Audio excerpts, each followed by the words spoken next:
Assalamualaikum warahmatullahi wabarakatuh. Nama saya Muhammad Bagus Firmanastia dari kelas 12 MIPA 7 nomor presensi 21. Pada kesempatan kali ini saya akan menjelaskan tentang mind map mutasi. Oke, mari kita mulai. Dapat dilihat pada gambar bahwa mutasi di gambar ini memiliki banyak sekali cabang, di antaranya ada pengertian, macam mutasi, penyebab, dan juga dampak. Yang pertama, pengertian dari mutasi. Mutasi adalah perubahan yang terjadi pada bahan genetika, pada tingkat gen maupun pada tingkat kromosom. Mutasi dibagi menjadi beberapa macam, di antaranya berdasarkan jenis sel yang mengalami, lalu kemudian berdasarkan cara terjadinya, kemudian berdasarkan perubahan pada bahan genetiknya. Mari kita kupas satu persatu. Yang pertama, berdasarkan jenis sel yang mengalami, ada mutasi somatis dan juga mutasi germinal. Mutasi somatis adalah jenis mutasi yang terjadi pada sel-sel tubuh. Jenis mutasi ini tak bisa diturunkan pada keturunan berikutnya. Yang kedua, ada mutasi germinal. Jenis mutasi ini dapat diturunkan pada keturunan berikutnya dan terjadi pada sel kelamin atau sel gamet. Selanjutnya adalah mutasi berdasarkan cara terjadinya. Dibagi menjadi dua, yakni mutasi alami dan juga mutasi buatan.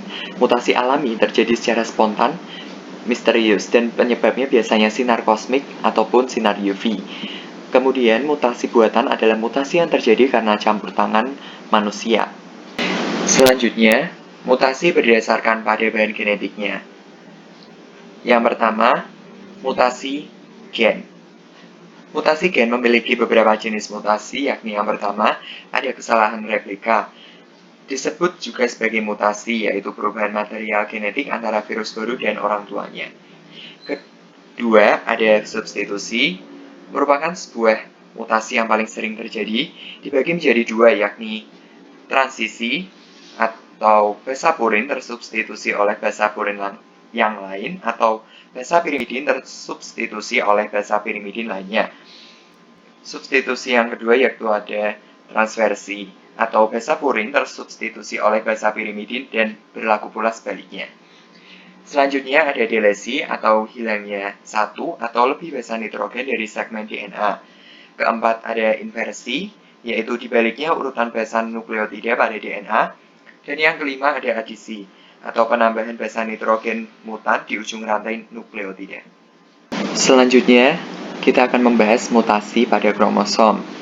Mutasi pada kromosom dibagi menjadi 5, yaitu ada inversi, delesi, translokasi, duplikasi, dan juga trisomi.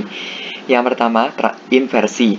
Inversi adalah dibaliknya urutan basa nukleotida, sedangkan delesi, hilangnya satu atau lebih basa nitrogen dari segmen DNA. Translokasi, bertukarnya urutan basa nukleotida dari satu molekul DNA ke molekul lainnya. 4. Duplikasi, yaitu munculnya pengulangan basa nukleotida, dan yang terakhir trisomi. Penyebab mutasi ada beberapa macam. Penyebab mutasi disebut pula sebagai mutagen. Beberapa mutagen diantaranya adalah yang pertama mutagen kimia. Contohnya adalah Holgizin atau zat yang menghalangi terbentuknya benang-benang spindel pada proses anafase. Yang kedua, mutagen fisika. Contohnya yaitu sinar UV dan radioaktif. Yang ketiga, mutasi biologi. Contohnya adalah virus dan juga bakteri. Ternyata mutasi itu memiliki beberapa dampak loh. Di antaranya, yang pertama, resistensi antibiotik pada bakteri.